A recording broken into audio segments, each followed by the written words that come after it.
It began not with a scream, nor with a siren, but with something far more terrifying: silence. The kind of silence that hovers before the final breath, when even the machines seem hesitant to speak. In room 304 of STT, Grace Hospital, 8-year-old Ethan Parker lay motionless, a pale outline beneath a sea of sterile white sheets. His chest rose shallowly, each breath a war. The heart monitor beeped at long, uneven intervals, like it too was trying to let go. Beside him sat Sarah and Michael, two parents slowly unraveling. Their hands clutched each other with the desperation of people who'd run out of hope. They had stopped praying hours ago.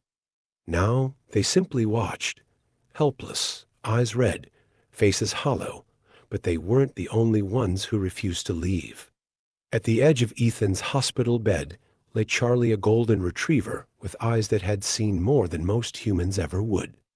His muzzle rested gently on Ethan's hand. His breath synced with the boy's, as if he were trying to share each moment of life he still had. Earlier that evening, Dr. Coleman had entered the room with a face that said everything before his words even came. "I'm so sorry," he'd said softly. "Ethan's heart is failing. There's nothing more we can do." That sentence landed like an earthquake. Sarah's knees buckled.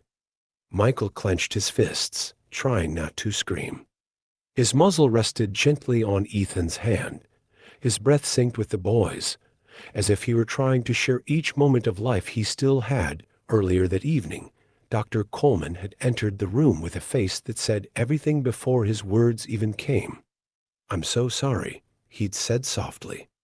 "Ethan's heart is failing. There's nothing more we can do." That sentence landed like an earthquake. Sarah's knees buckled. Michael clenched his fists, trying not to scream. The walls of the room, once filled with get-well cards and faint hope, now felt like they were closing in, but Charlie remained still. He didn't whimper, didn't move, just watched Ethan, unblinking, breathing, and then something shifted. It was subtle at first. Charlie's ears perked up. His eyes moved to the window where the moonlight spilled in, like a spotlight on a forgotten stage. He stood, circled the room once, and returned to Ethan's side, but this time he climbed onto the bed and laid his entire body against the boy's chest. "Get the dog off him." Dr. Coleman barked when he returned minutes later. The alarms were screaming. The heart monitor had gone wild, but Sarah stood firm. "No," she said through tears. "He's not hurting him. Please just let him stay." Coleman paused, reluctantly nodded. Then everything stopped. The erratic beeping slowed. The heart monitor began to steady. Everyone froze. Nurses looked at each other in disbelief. Ethan, lifeless for hours, stirred.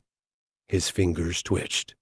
Then his beautiful, tired eyes opened, and with a voice softer than the wind, he whispered, "Charlie, you didn't leave me." Time held its breath.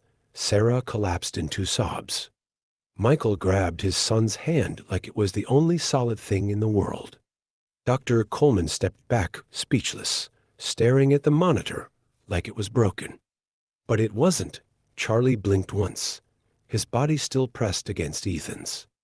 And in his eyes there was no surprise, no shock, just quiet certainty, because somehow he had always known. The room hadn't changed.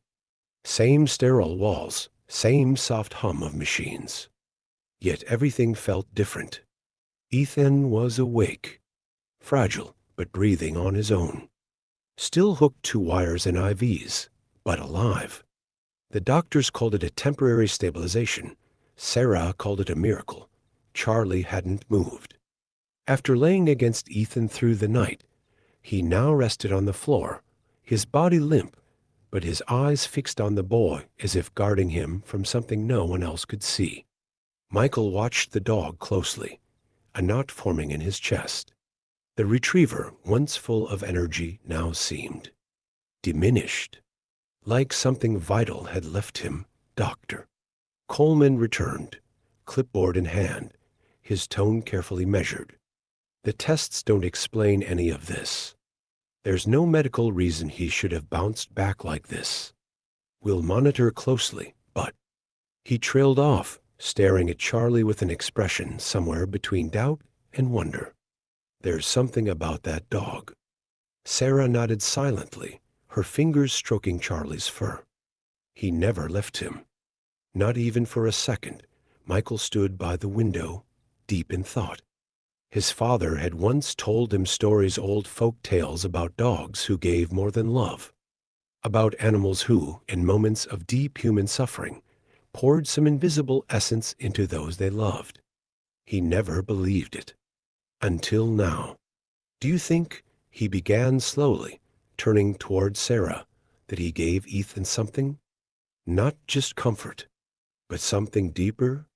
Sarah didn't answer, but the look in her eyes said she was wondering the same. Later that afternoon, a nurse gently suggested that Ethan rest without interruption. He was still too weak, and the doctors wanted to reduce all external stress. Michael and Sarah hesitated, then stepped into the hallway, only a few feet from the room. But Charlie stayed. Minutes passed. Then Ethan's monitor beeped just once. Not alarmingly. Just different. Michael turned quickly. Through the glass, he saw Charlie stand up slowly, shakily, and place his head back on the edge of Ethan's bed. Ethan stirred. Sarah rushed back in. "It's okay, baby," she whispered. "I know," Ethan said softly. "Charlie's here." His words were so calm, so sure, it stunned them. "I heard him," Ethan continued. "Last night, when it was dark, when everything felt gone, I heard him calling me." Michael crouched beside the bed. "You mean, like a dream?" Ethan shook his head slowly. "No, it wasn't a dream. It was like a place, empty and cold. But I wasn't alone. Charlie was there. He kept telling me not to leave. Sarah couldn't stop the tears." She held Ethan close, unsure what to say. Michael reached over and gently placed his hand on Charlie's head. The dog didn't react. His breathing had slowed. His eyelids drooped. He was still present, but only just. That night, after Ethan had finally drifted into a deep, peaceful sleep, Sarah sat beside him, while Michael stepped out for coffee. She stroked Charlie's fur absent-mindedly, whispering, "You're his angel, aren't you?" Then Ethan stirred again. "Mom?" he whispered. "Yes, sweetie?" "When I was in that place, I think someone else was there too. Not just Charlie." Sarah's breath caught. "Who?" "I don't know," Ethan said. "But it felt like they were using Charlie. Like he was the way back." The room fell silent again, but not like before. This time, the silence carried a question that no one could answer. What if Charlie hadn't just loved Ethan back to life? What if something had worked through him? Morning light filtered through the blinds of room 304, soft and golden, but it couldn't ease the weight that hung in the air. Ethan's breathing was stronger now, his voice a little firmer. His body, once still as porcelain, had begun to move with hesitant purpose. He even asked to sit up, his fingers searching for Charlie's leash like a lifeline.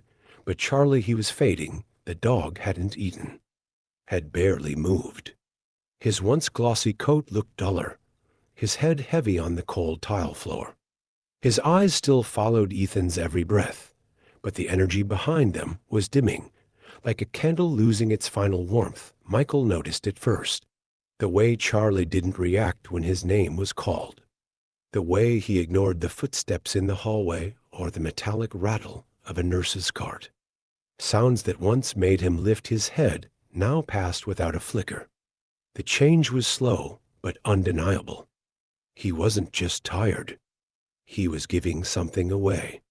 Sarah tried to stay strong.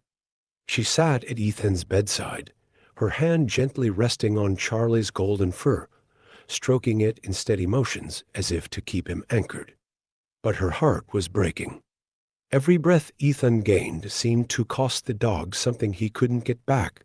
That afternoon, Ethan looked at his parents with a seriousness too old for his age. "I need Charlie with me," he said. "Even if he's tired." He stayed for me. "I want to stay for him." His words hit harder than any diagnosis. Sarah nodded through tears. "He's here, sweetheart. He's not going anywhere." Michael stood near the window again, arms folded, shoulders heavy. He had stopped trying to explain what was happening. There were no words left. Just a boy who returned from the edge and a dog slowly disappearing. Later that evening, a kind-faced woman entered the room carrying a black bag. She was Dr. Ellen Hayes, a local veterinarian called in after Michael insisted Charlie be examined. She knelt beside the dog, her hands moving gently along his ribs, behind his ears, under his legs. "He's not physically injured," she said softly. "Vitals are low, but not dangerously so. It's more like he's emotionally exhausted." As if something is draining him, Michael's throat tightened. He's been by Ethan's side through all of this. He never left. Ellen looked up at him. "Some animals form bonds that go beyond logic, beyond anything science can explain. Sometimes they carry the weight for the ones they love." Her words sank like stones. As the vet left the room, Ethan tugged at Sarah's sleeve. "Promise me something," he said. "That Charlie will be okay." Sarah didn't answer right away. She looked down at the dog, his chest rising slowly, each breath quieter than the last, and then into her son's hopeful eyes. "We'll do everything we can," she whispered. "We promise." Night fell again, painting the hospital in soft blue and gray. Ethan drifted into sleep, his hands still wrapped around the leash. Sarah stayed beside him, while Michael sat in the corner, watching the two most precious souls in his life fight invisible battles, one toward life, the other away from it. And Charlie? He didn't sleep. He just lay there, still, silent, watching, protecting, and slowly giving more than anyone ever knew he had to give. The sun rose over St. Grace Hospital like a whisper, spilling pale light into room 304. But the stillness inside felt heavier than dawn should allow. Ethan sat up in bed now, stronger, more alert, his fingers absently clutching Charlie's leash. The boy's skin had color again. His breathing was full. He was healing, but Charlie was not. The dog hadn't moved all night. His breaths were shallow, his golden fur dull beneath the window's light. Yet even in his weakness, his body remained angled toward Ethan, as if protecting him until the very last breath. Sarah sat quietly at the edge of the bed, her hand resting on Charlie's head. She didn't say it out loud, but she knew. So did Michael. He entered with 2 coffees in hand, pausing at the door. The scene was unchanged. His son alive, his dog fading.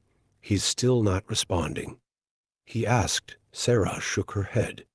"It's like he's staying. Only because Ethan needs him." At that moment, Ethan looked up. "Mom.